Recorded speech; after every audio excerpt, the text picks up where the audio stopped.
Welcome to PolyCast, an official podcast of Apolyton Civilization Site. Daniel Quick. Makahlua. Imran Siddiqui. Cartimandua. With guest co-host BTOs. Hey Dan. Yeah. You are so badass. Oh my gosh.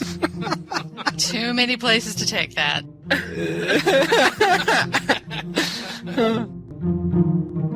Mackie, you want to take Dan somewhere? What? No. Bow, chicka, bow, wow. Oh my gosh. I think I have to leave now. What, you just got here? Yeah, and I stayed a little too long, it seems. Oh, it's far too late for you to have been on here a little too long. Speaking on being here too long, that's actually a good segue into something. As people know, we started this season with Kay Madeline, goes by Kay Madeline here at Apolyton, and Kay Mad Candy over at CFC. She's been unavailable for some time. We still do not know her status. We wish her well and hope that she will return to the Civ community soon. Annalee has been here since episode 42. We want some stability, which we've been working to find since Wetter went over to help start ModCast, our sibling show on Civ modding. Annalee has been doing an incredible job in helping us out, and you've become one of us regulars. And yes, we define that term loosely, but Annalee was asked, and she has agreed to become the regular fourth co-host as of this episode going forward. Yay! Thanks, guys. Congratulations. It's, interesting to be here. I mean... You're a good asset to the podcast, Annalee. Oh, well, thank you, John. Now, about paying into the pension plan, what you have to do. First, get seniority. And what are my benefits for this? Welcome to PolyCast, an official podcast of Apolyton Civilization Site. And here's your host for tonight and today, Daniel Quick. That is me. Cartimandua. Hi. It's not my thing he has trouble with, yes. That's why I laughed. Imran Siddiqui. Hi. Makahlua. Woo! Holy cow. See? How did you get yours right? Probably because I've whined enough about it. For the first time, Mackie and my name are said right. And Good job, John. Thank you. I'm BTOs, and a big g'day to everyone out there listening to this podcast. Although, in our news here, we're going to talk about Civilization for Colonization. If you really want the lowdown, listen to the PolyCast Focus Civilization for Colonization with Mike Bates, Ed Piper, and Jesse Smith from Firaxis. From the ModCast panel, Wouter Locutus Snyders and Ken Impaler WRG Furlan are also with me, and it includes some new information on the game never before released, and also features the worldwide premiere of the game's opening theme music. Shiny.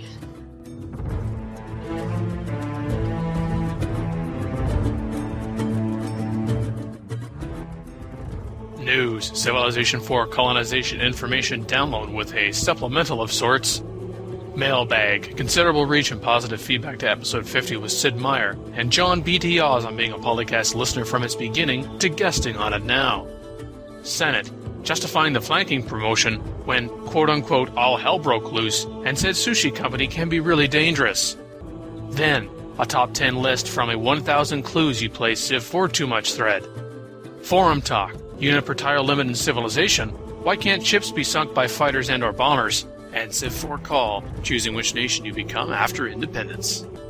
Then, candidate for a Civilization theme song.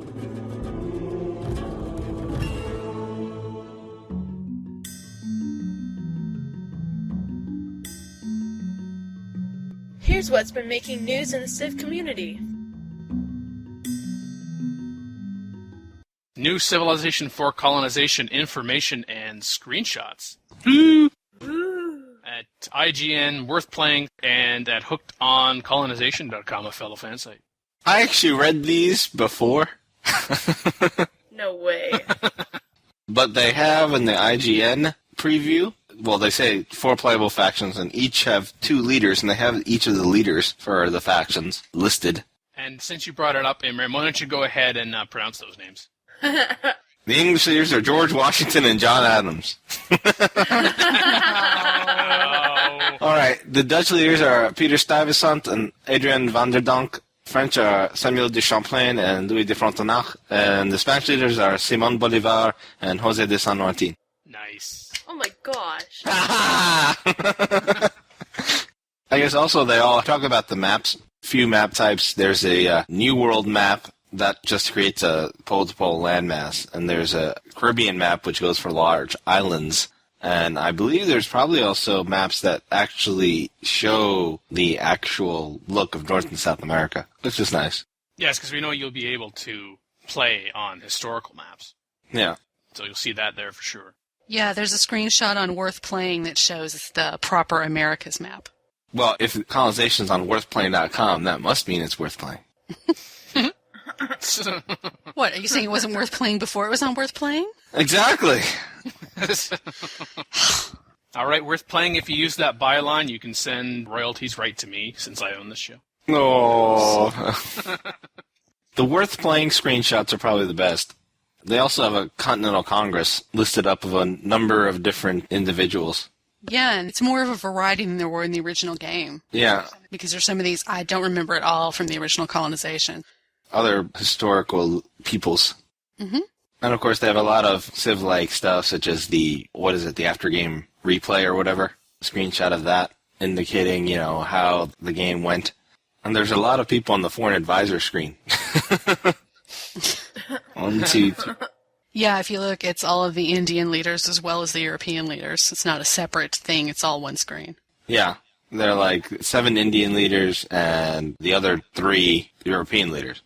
It seems to me that there are 7 Indian leaders. I don't know if those change in every way, but our friend Montezuma's right there. Oh, no. Again? Oh. There's an interesting screenshot, basically, which says, you have a scout, I guess, and they're saying, you've discovered what appears to be native burial grounds. Do you wish to search for treasure? And they're yes, no, and I'm sure that impacts your dealings with the natives as well. If you decide to search for treasure there, then you could find something, but the natives would be pissed. Yeah, in the original, sometimes they would get pissed, sometimes they wouldn't. It was just kind of a dice roll whether they did or didn't, so sometimes you might look and sometimes you might not. And sometimes you'd look and you'd find nothing and they'd still get pissed. So, it's up to you whether you want to get them angry. Especially if you've been trading them rifles and horses. And from both Worth Playing and IGN, beyond the screenshots, you can get a trailer. There's a higher quality version on Worth Playing for the average netizen plebeian, because if you want a higher version with IGN, you have to become an insider. Damn them. Oh, also, there's an interesting screenshot as well on Worth Playing, where basically, I guess you're doing your constitution, and they say, please choose your stance on slavery, and they have, if you pick all men are free, you get +2 population per settlement. And if you pick slavery, you get plus 25% of a variety of different resources in all your settlements. That's a good screenshot of making the choice of which you want and the benefits of each. I like the ocean textures. They are gorgeous. And the interface is really nice.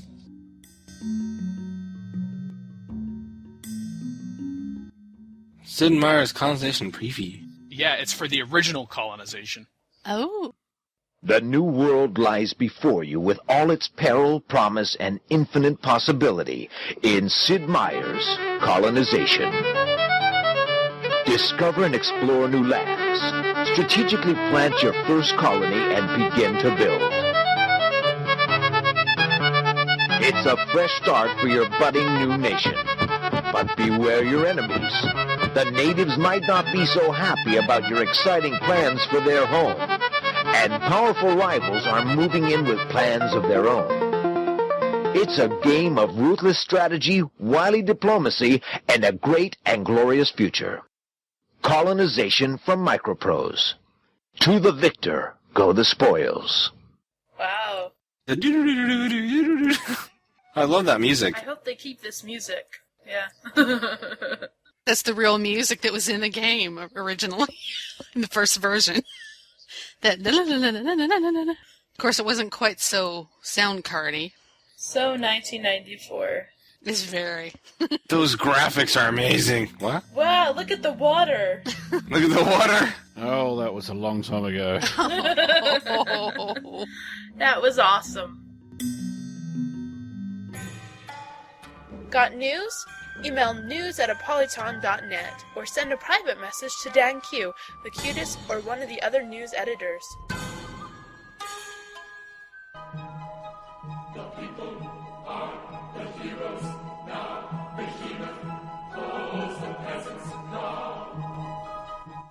Greetings from the Mailbag, where we address listener questions and comments.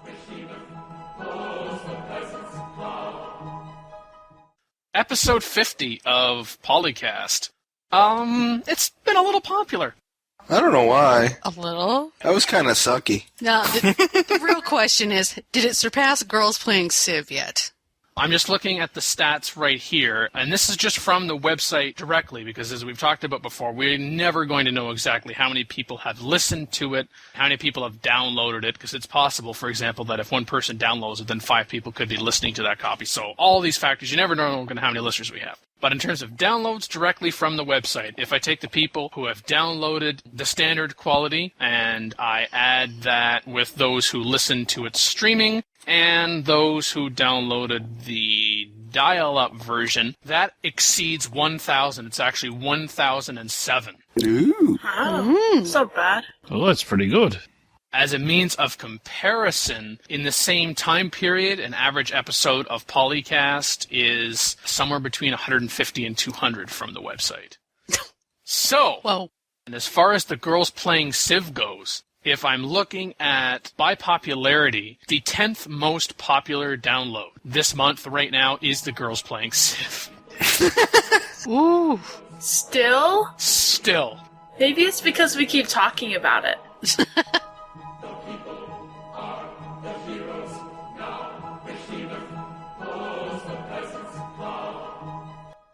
Not only did John want to come onto the show, but he has listened to the show from the beginning, which actually makes those two things sound even stranger. Wow. Listeners, here's what John had to say back on the 20th of May when he called into the show.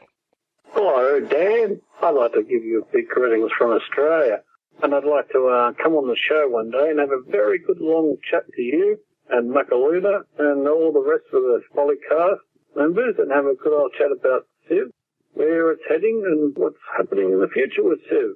Alrighty. Thanks, mate. See ya. So, John, why did you want to come onto the show? Why? Well, I'm a long-time listener, and I felt that, I could just contribute something for a few minutes or have 5 minutes of fame. And, yeah, why not? You do realize it's 5 minutes of infamy, right? Oh, absolutely. Oh, okay. Just thought we better clarify that.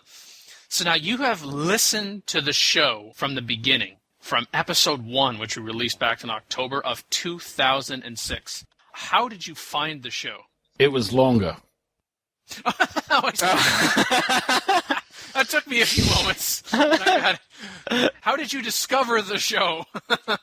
I've always been on a Apolyton site, and the same with Civ Fanatics, and I discovered one day you had a new section called PolyCast.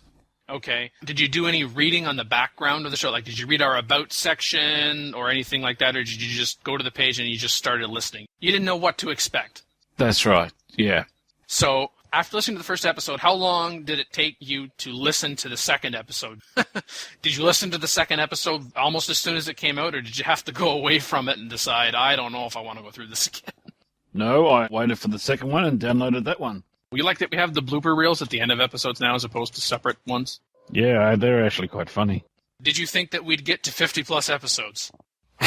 There's a lot of information everyone gives out online, and of course there's a lot of newbies coming into the Civ community, and a lot of them be very much interested in what we have to say. I'm glad that you didn't say, no, I'm not surprised, because you guys have no lives. Was it the information then that we delivered was kept you coming back episode after episode to listen in?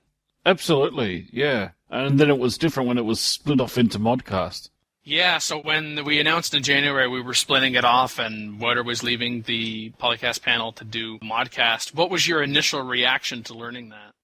A little bit disappointed, but I still downloaded that lot of Motley Crue and to have a listen of them, hear what they had to say.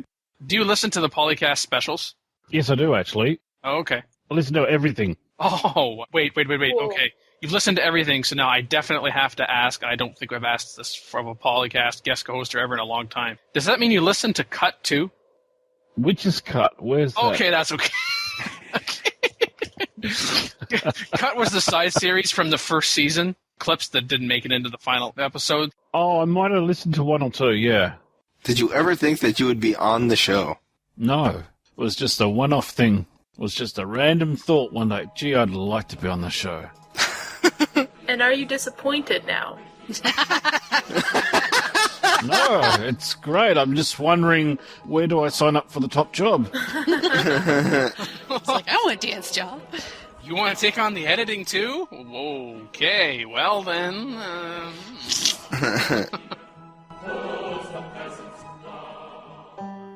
Call in today. In North America, the number is 301-637-7659. That's 301-637-POLY. In Europe, 44121-288-7659. That's 44121-288-POLY.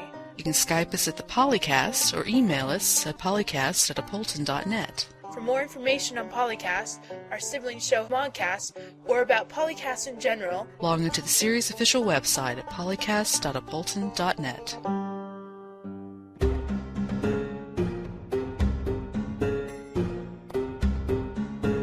Welcome to the Senate, where we discuss game strategy. Bostock wants to justify the flanking promotion. He wants to say, alright, why should I do it? If you post down, the me and team says they have a couple uses, such as basically building on the fact that it gives a withdrawal chance if the unit would lose otherwise. For those not certain or forgetting, flanking 1 is available to mounted armor, helicopter, and naval units, giving you a plus 10% withdrawal chance. To me, flanking 1 is not something I'm going for specifically. It's a means to an end. As Uncle JJ says, flanking 2 is much more useful, giving plus 20% chance of withdrawal and immunity for first strikes. So I'm going for flanking 1 so I can get to flanking 2. Flanking 1 also opens up sentry and navigation. Well, navigation is only good for naval units. Plus 1 movement range for navigation 1 and the navigation 2. Sentry plus 1 visibility range, which you could also get from flanking. That's not really of interest to me so much. It could have its use, but Yeah, it's like the game that the me and team is describing where it's early on and he's using horse archers and he's going up against the other type of defensive archers, and having immunity to first strikes really takes the damage down a lot, and then having withdrawal gives him a chance to save those troops for another battle. So it's not totally straining his economy to be fighting these people. It's that immunity part is the really nice thing about the flanking, more than the withdrawal almost. yeah, and allowing you to take out or at least do some considerable damage to enemy siege units without killing off the stack defenders first. So long as your unit lives, that's all it has to do. That's the great thing about withdrawal. It doesn't have to win, it just has to live. All hell broke loose. Deep Blue says he's playing with Hammurabi. It was in the game with Emperor setting... What's that? Pangaea. Huge map and 14 opponents. Shaka declared war on him, and he has 5 vessels, so he suddenly became a war at 6 countries. He's trying to deal with the situation. I think he meant vassals. Yeah, 5 vessels. Oh, yes, that's true. And the next turn, Kublai Khan declared war, and he has 2 vassals with him, but he said vessels again. And, Hannibal declared war the turn before that. So in 3 turns, he found himself at war with 10 countries at once. That totally sucks. I've had that happen, but that was because I was stupid and raised a holy city. Duh. Oops. Yeah, I've had that happen before too, and I just play it noble.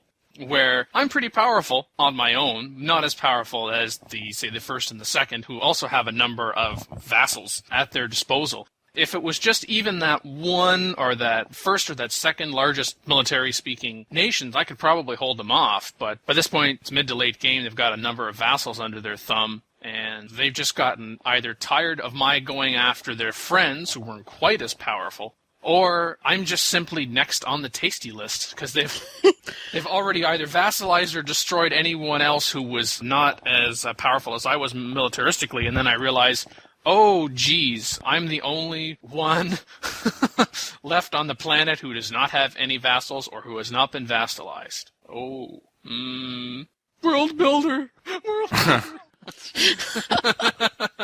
Dan's country. It's what's for war. Help me.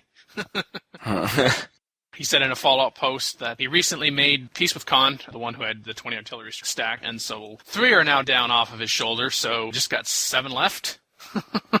But he says that Shaka is not being particularly good, where he's killing their units at 10-to-1 ratio.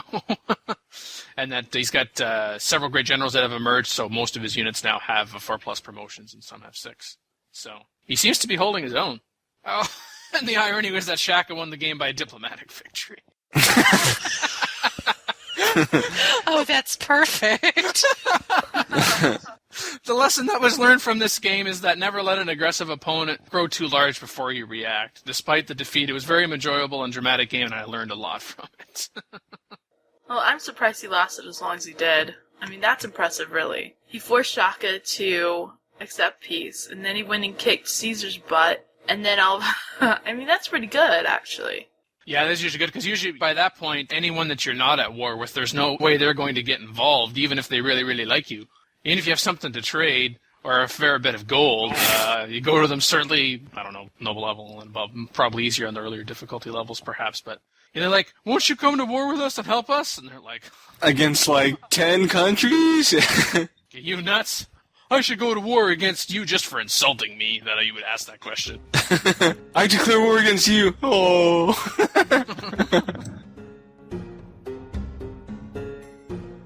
Can Sid's sushis really be dangerous? I guess if the fish is not fresh. But Shady, I think, has other concerns. Yeah, he's pretty shady. I'm sure he would not use fresh fish. But he's thinking anyone have the problems of mass starvation caused by civs who were trading you a lot of fish, suddenly declaring war on you. So basically, does he think it's stupid that your economy can basically implode from corporations? Well, the real world answer after that is, have you been following the world economy? But he's saying he has Sid Sushi's Co. in every city, and he's seriously broke, and he wants to know if this is going to be dangerous.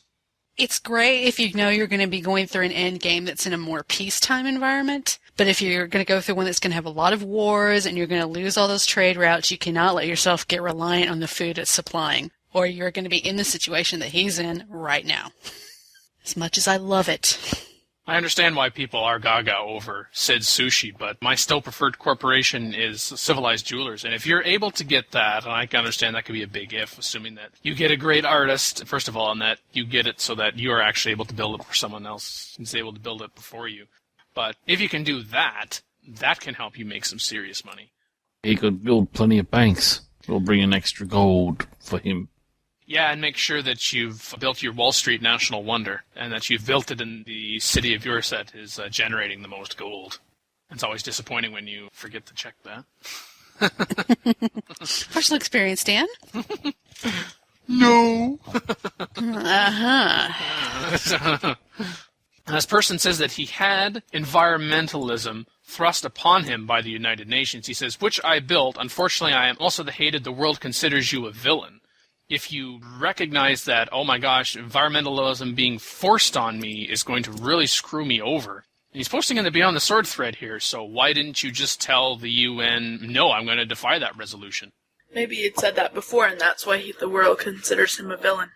That's true, then I thought that. And he says, he's considered the world a villain, but he says it's not helping by having environmentalism thrust upon me, which sounds like he didn't say, no, I'm not going to take it, and the world considers the villain for some other reason. Because if he had said no, then the resolution would have failed, and then he wouldn't be having this problem right now. He's missing some details.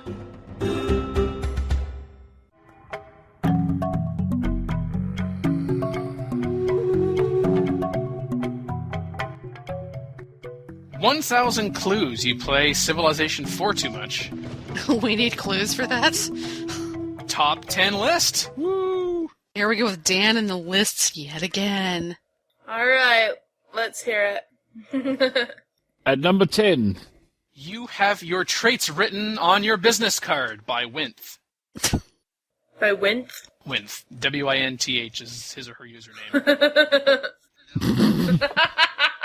At number 9. You wonder why not every country has its Globe Theatre, Mount Rushmore, Oxford University, and Wall Street. From Mistyfly. Number 8. Your doctor tells you that you need to start living a healthier lifestyle, so you build an aqueduct in your backyard. By Dewey. Oh. It's sort of funny, sorry. Is it going to build a granary, too? That'll be next if it's not enough. At number 7. You tear apart your neighbor's vegetable garden hoping to get some gold for pillaging it. From Black Rabbit. 6. You log into your E-Trade account and try to find a listing for Sid Sushi. From Essex. 5. You drive around strange neighborhoods looking for goodie huts. From Joe Soakwork.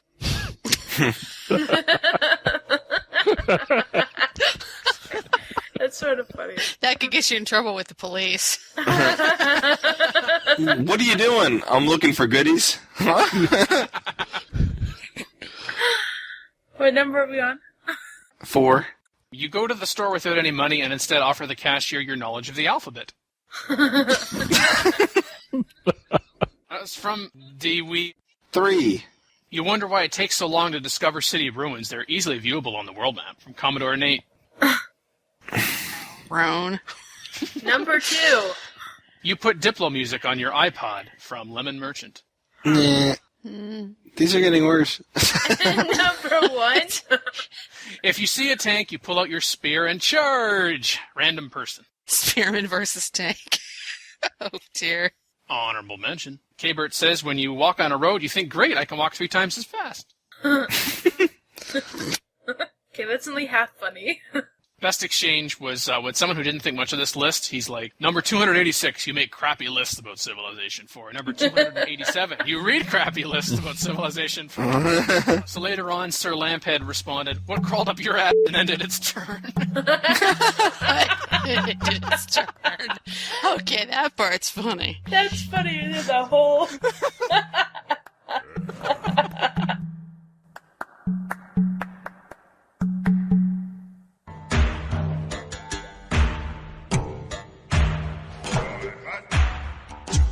This is Forum Talk, where we investigate hot Civ issues in the forums.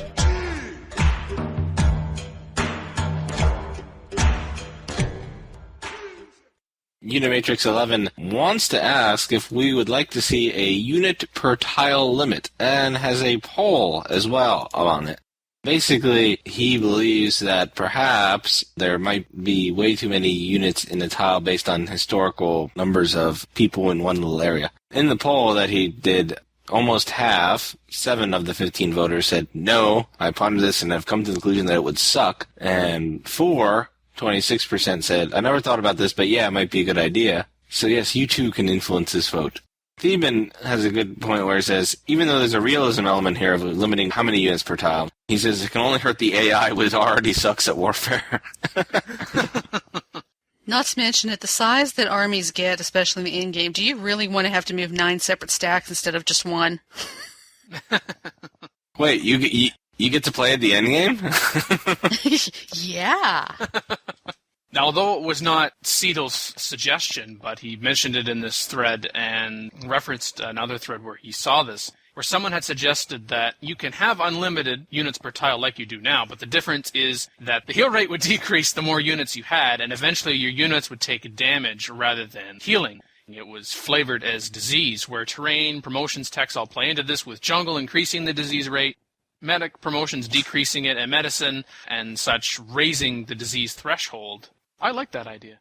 You don't have it so that it's unlimited. You don't have a hard limit. It's said it's a soft limit. It's like, well, you can have unlimited, but you have to take into account X, Y, Z. So then you have to decide, okay, well, I'm going to attack this enemy, or I'm in defensive, but jeepers, I'm in jungle. Boy, oh boy, I better bring some units along that have some medic promotions, for instance, because that's going to be a factor.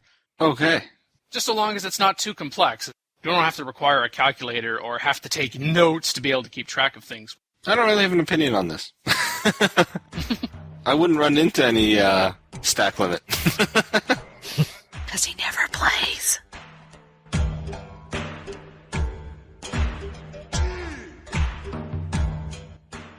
Second topic, and this is, I actually like this one. Question is, Hot Hunter says, why can't ships be sunk by fighters or bombers? Is it just a balance issue? If so, he's calling BS on that. He's calling BS, that's right. Notice. I can see maybe not allowing fighters to do so, but bombers should be able to. Well, I absolutely agree on that, because I think if a bomber's coming past, at least he should have a chance to bomb any ships out there. That's one way to counter like a big navy appearing off your coast without being like, oh crap. Gotta build a lot of ships. I mean, if you've not been doing necessarily all that much of shipbuilding, at least you have their bombers to kind of do a little bit of naval help for you. That's right. And if that stack includes a land-based invasion force, all the more important. As you said, if you don't have a navy, much easier to get rid of them at sea if you can manage it. Indeed.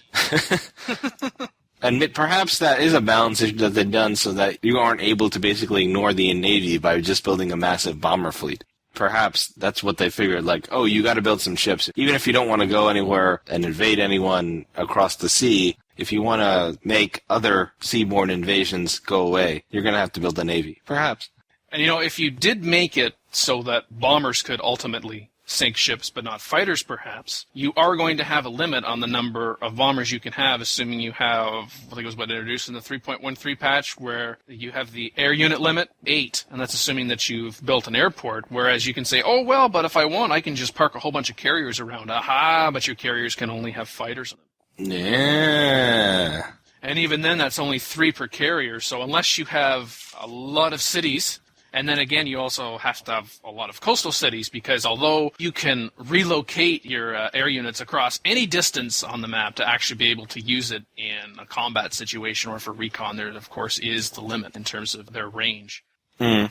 If I see my target or enemy has frigates, ships of the line, even ironclads, in other words, they are really behind the technology curve, I'll consider taking to the skies with my fighters and bombers, and hopefully jet fighters and stealth bombers if I've got them. Particularly, as I said, if they're accompanied by an invasion force, as has been discussed with Civ 4 colonization, if you can sink those ships, as much of the invasion force as possible before it ever actually lands, the better off you're apt to be. But if there are no land units in that stack that's coming at you, I would only use my fighters and bombers if I didn't have a sufficient naval force to counter them, and part of that's because, at least at noble level, and I'm sure even higher, and post Beyond the Sword and single player with the AI, I'm finding that when they're bringing over their naval invasion force, they've got fighters of their own, on carriers of their own, and they will just rip to shreds my fighters and bombers.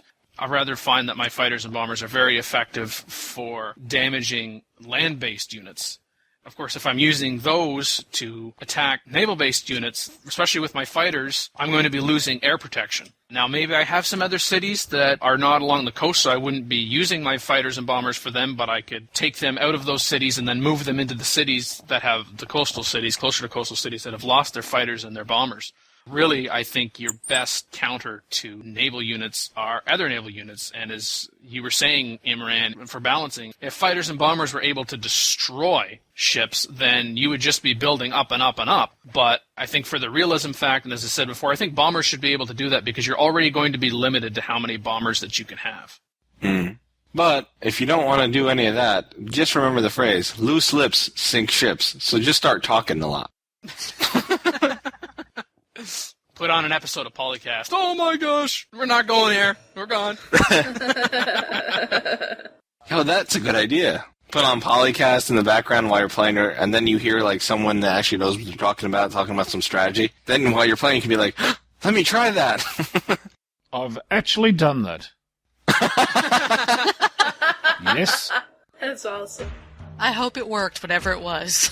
It was about 3 a.m. and it was one more turn.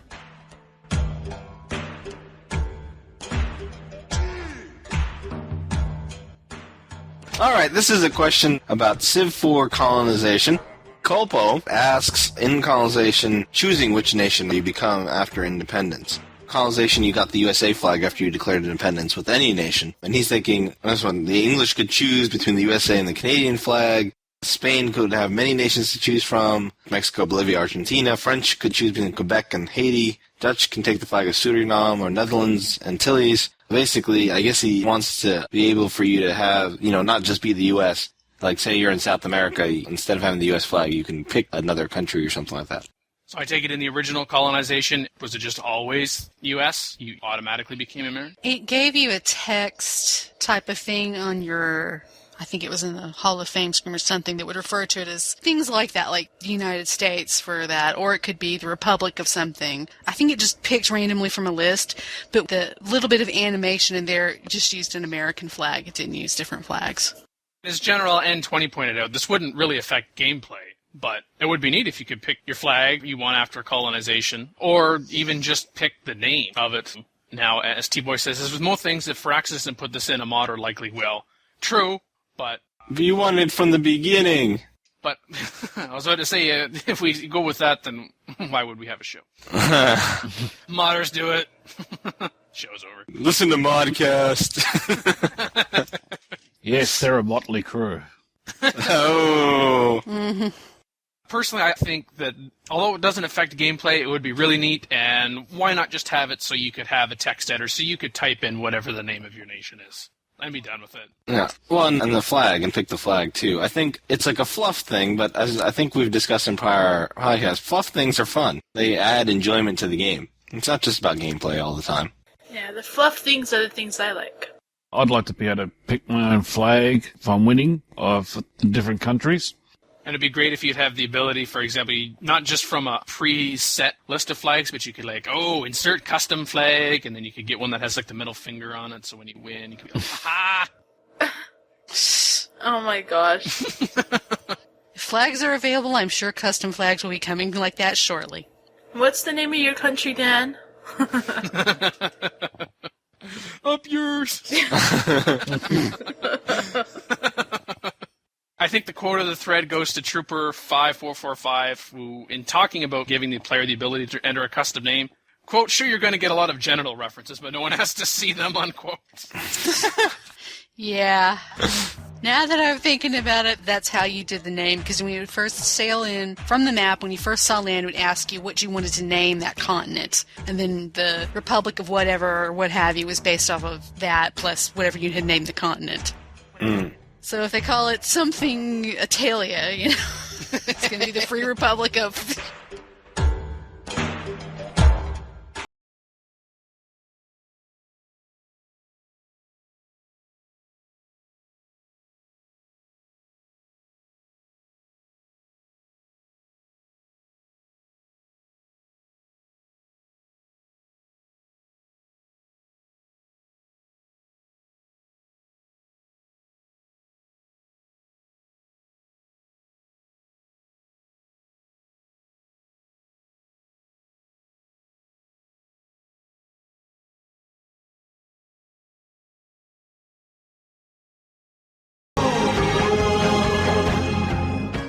Because of the part about rolling the dice and I used to rule the world, I think that's probably where he thought of that, which is weird because I thought the same thing when I heard this song the first time. I always picture a Civ game when I hear this song. Speaking of, you play Civ 4 too much? Okay. But I had a conversation with my husband and I said, listen to this song, listen to the chorus here. Does it not sound like Roman cavalry choirs? He goes, no, it's Roman Catholic choirs. Come on, why would they be talking about cavalry choirs? And I'm like, no, it really sounds like Roman cavalry. Sounds like Isn't cavalry. That cool? No, it's Catholic. You're a retard. What? And so, he just is like, you obviously have an issue. You should deal with it, kind of a thing. Your husband called you a retard? No, he was a lot nicer than that. But the look he All right, I'm just wondering. I'm like, what? I was about to say, he's still alive? If you know my husband, he would never say anything like that. But he still gave me that look like, are you really, sure you know what you're talking about here? Yeah, and it is Roman cavalry choirs are singing. Yeah, I got really excited when I saw this, because I'd never actually looked up the text before. So we can definitely see the relevance. The song's Spanish title, Viva la Vida, apparently is taken from a painting by a 20th century Mexican artist, Frida Kahlo, and it translates into the English phrase, long live life. The bass guitarist for Coldplay, Guy Berryman, said that it's a story about a king who's lost his kingdom, and all the album's artwork is based on the idea of revolutionaries and gorillas. Gorillas? What about orangutans? Great. But I personally love this song, but I'm a big Coldplay fan too. mm-hmm. You know, it was this song that actually got my mom to buy an iPod. Really? Yes.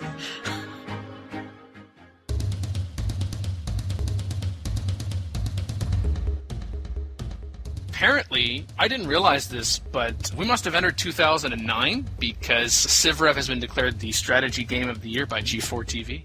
Woohoo! Ooh. We don't need to see any other games. Civilization Revolution marks the Civ series' first original console title. World domination comes to the couch with robust online features and fast gameplay. Now, admittedly, it wasn't G4 TV itself choosing it, but it was based on visitor input. Civrev took 37% of the vote in strategy, beating out Final Fantasy Tactics, The War of the Lions, Jeanne d'Arc, Sons of a Solar Empire, and World in Conflict. But Game of the Year went to Halo 3. Surprise. Woo. With the Civ leader with the most hilarious angry face, the game I'm playing right now, I cannot think of the leader's name, which is really sad. Maybe someone can remember if I describe the animation. It's when he's annoyed with you, he draws you closer to him, like the camera actually moves in closer on his face. And I remember that action. I don't remember who does it. It's not Ragnar, is it? No. I think if you're talking about angry faces, I think Pakal takes the cake. Because he absolutely throws a fit. But if you're talking about animation, nobody beats Catherine slapping, really. That's top. Though I do have to say, Zara Yakub picture, it looks like he's wearing a tracksuit. I agree, but I've always thought that. And there's always the classic Isabella with her look of, how dare you? Yeah. Later in this thread, they say that it's Gilgamesh that pulls you into the camera. Thank you for listening to PolyCast episode 51, an official podcast of Apolyton Civilization Site. You've been listening to DanQ. Yes, you have. Imran Siddiqui. Bye! Makahlua. Bye. I'm Cartimandua. And John. BT Oz. Bye all. You're not the first who asked to come on the show and ended up being on the show, but you are the first person who asked to come on the show and left a voicemail to that effect. Wow. You would do this again? Absolutely. And I'd just like to say a very quick hello to Midgard and Kelly Dragon there in New York City. Do they listen to the show there, John? They will be after this one. Oh. Oh, converts. All right.